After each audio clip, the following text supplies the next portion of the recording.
Do you ever wish you had more than 24 hours in any given day? Don't feel bad if you do. I feel that way sometimes too. It's hard work to have a day job, take care of your family, and build a side gig, but it can be done, and you don't have to risk burnout to make it happen. You might be wondering how. Well, that's what we're going to talk about in today's episode. Welcome to the More Than Capable Mompreneur podcast. I'm your host, Shannon Baker, a coffee-loving mom and perfectionist in recovery that started as a virtual assistant and turned into a total systems geek. My goal is to help you, the busy woman with a tight schedule and an aversion to technology, create systems in your business so that it runs as efficiently as possible, which boosts your productivity. Then you'll have the brain space and the time you need to invest in yourself, grow your business, and create success on your own terms without the burnout.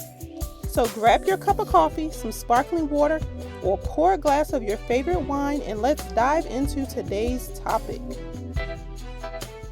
Welcome to episode 102 of the More Than Capable Mompreneur podcast. So today I'm going to be talking about how you, that time-starved and busy woman, can maximize the time you have every single day. Now, I know some of you are working the day job like me in addition to building your side gig, and some of you are raising your family and building your side gig at the same time as well. But no matter what your circumstances are, there is one thing we all have in common.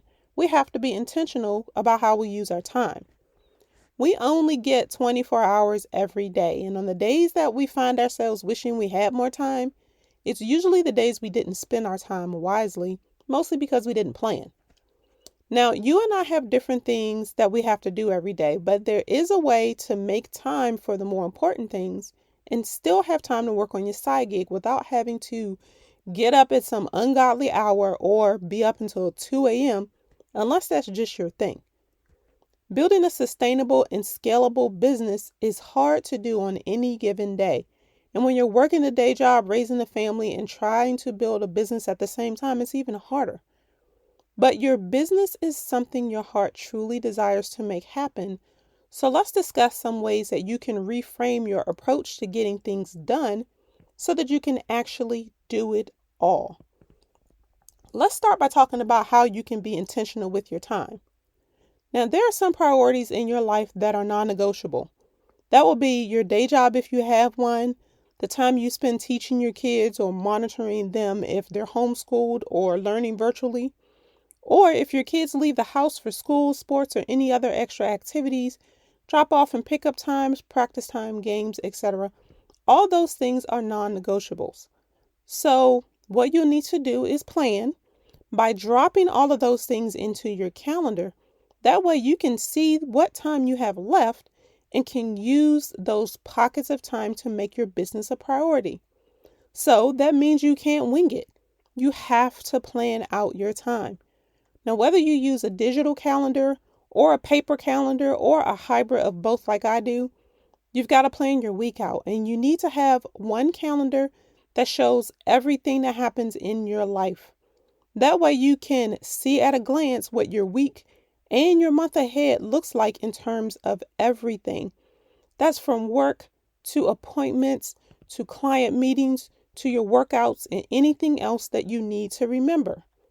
Now, if you would like to learn more about how I use both a digital and a paper calendar, be sure and go back to listen to episode number 43 because I talk about the paper planner that I've been using for several years and how I use that and my Google Calendar to plan out my week and maximize the time that I have to work on my business. Now, as you evaluate your schedule, take note of the things that you can maybe cut back on. Do you find that you binge watch a lot of TV in the evenings or on the weekends? Or do you spend a lot of time watching reels or scrolling through TikTok videos? Now, there's nothing wrong with those things in themselves. But again, if you need to be more intentional with your time, you probably need to cut back on those things, even if you just take out 30 minutes to work on things for your side gig. Those small pockets of time matter. So stop thinking about your limited schedule as an excuse, but think of it as something that helps you be more productive and actually get more done. Identify smaller pockets of time when you can work on tasks for your business. If you're more intentional with how you use your time, you'll probably notice that you have more idle time than you think in a day. That's especially on days when you maybe have an appointment to get your hair done or a doctor's appointment, or you are waiting in the line to pick up your kids from school, or even waiting to pick up your pet from the vet. Those minutes add up, so use them. This will free up a few hours in your schedule every week for you to work on your side gig. So take a few minutes to create a running list on your phone of the various tasks that you can complete in like 15 minutes or less. That's things like responding to messages on social media, engaging with a few people's posts or stories on Instagram. Small things like that really matter and can move your business forward are the best way to use those small pockets. So now the next thing you need to do, now that you've got your schedule outlined and under control, you need to also take better care of yourself. This is a key to getting more done when you have a busy schedule. You have to invest in yourself. You make a lot of sacrifices, but your health and your well-being should not be neglected. So start by creating routines in your life. You probably already have some in place. Now, if you're a morning person, wake up before everyone else does if you can. Or if you're a night owl, stay up a little later to get things done without interruptions. Just make sure that you block that out in your schedule and then set a timer so that you can stick to those work periods until you get used to working in smaller chunks of time. Now, I admit, sometimes I have to adjust my schedule based on the season that my life is in. Like, I like to get up early to complete my morning routine. Then at the end of the day, when I'm tapped out mentally, I usually do things like sort my inbox, schedule responses to emails from the day, or even messages on social media that came in throughout the day. But using that time wisely allows me to get the necessary tasks done that are required to grow my side business. Now, if you want to know how you can carve out more time for yourself, which is very important, go back and listen to episode number 5. Because again, you spend a lot of time taking care of everyone else, but you've got to add yourself to that list.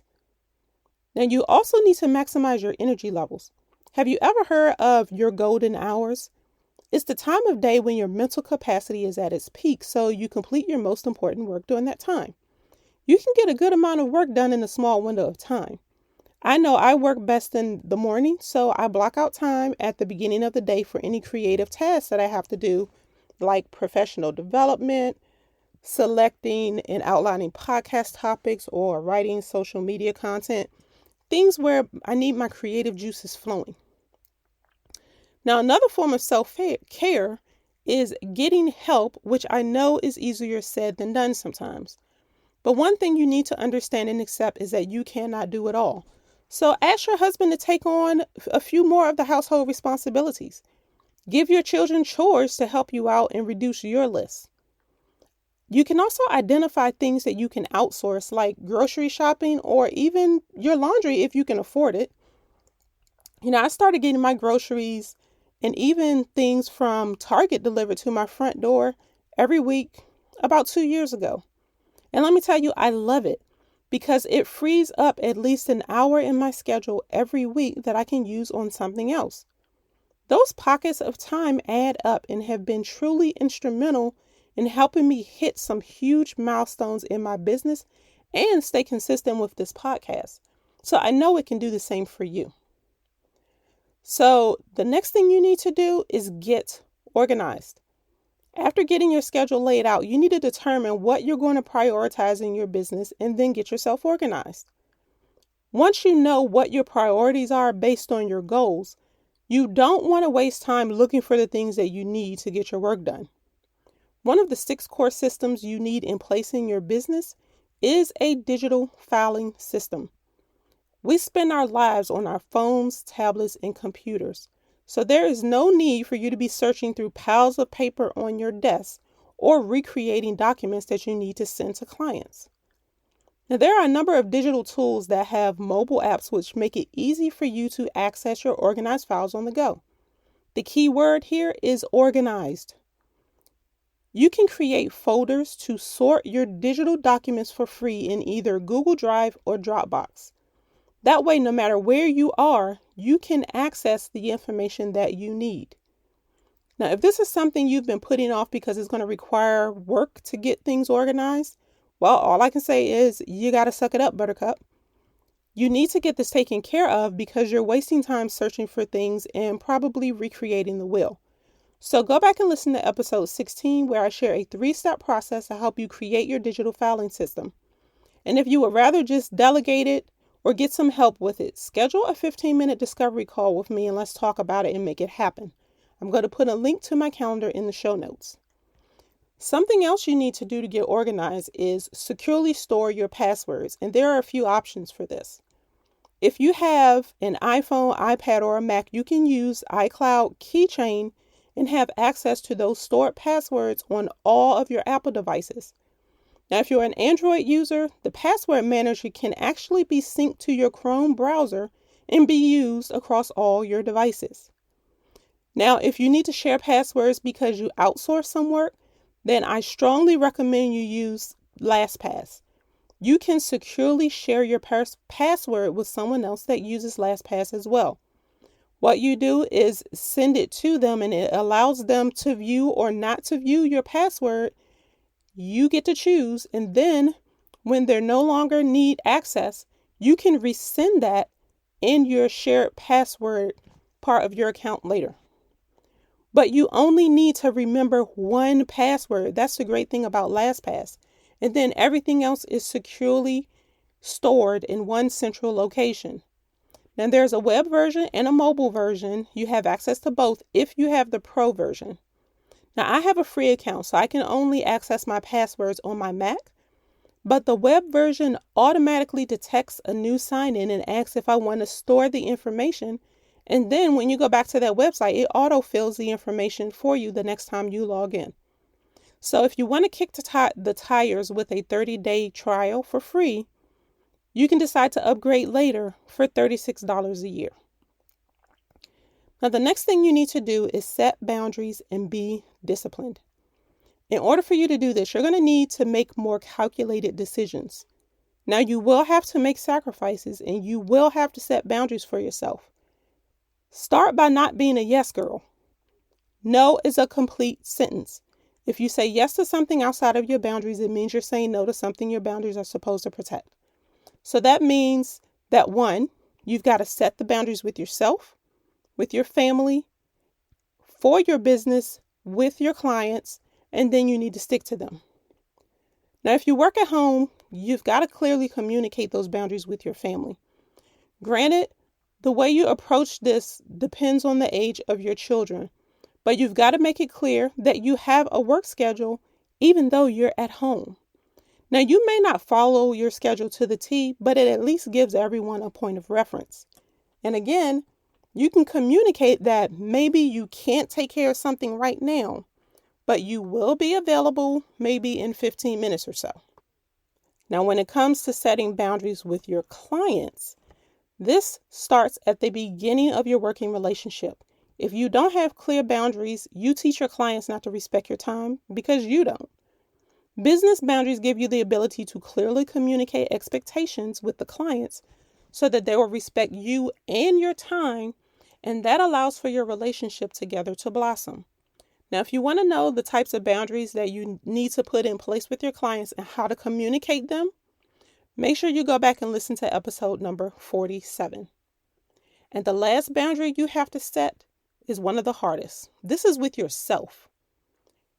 Your boundaries don't matter if you are not disciplined enough to stick to them. Now, I know there may be times when you may have to take a call outside of your business hours, or there are certain things that you can't control. But those things should be an exception and not the rule. So sometimes you have to be hard on yourself and say, no, you cannot do that. And for those times when you cave, you need to give yourself some grace. But understand, again, if you continue to give exceptions, you're training people to cross your boundaries, and eventually you are not going to like how it pans out. So the next thing you need to do is find your tribe online. You need to surround yourself with other like-minded individuals, but make sure you choose wisely.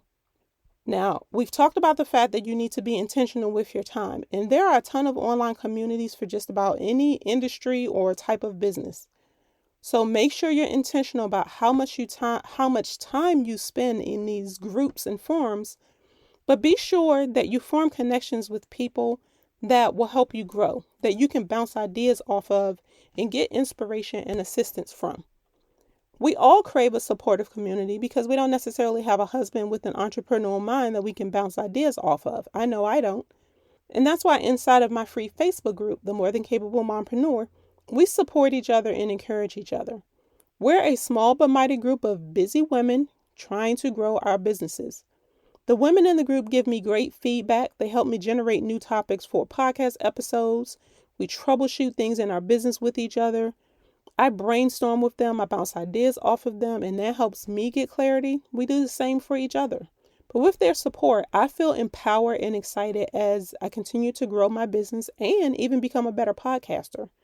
It's actually another form of self-care for me. It's a safe place where all of us can vent and pour into each other, which I try to do, and I also share my latest podcast episodes in that group. So if you would like to join, there's going to be a link for you to do that in the show notes. So let's review the 5 things that you need to do to maximize your time so you can work on your side gig.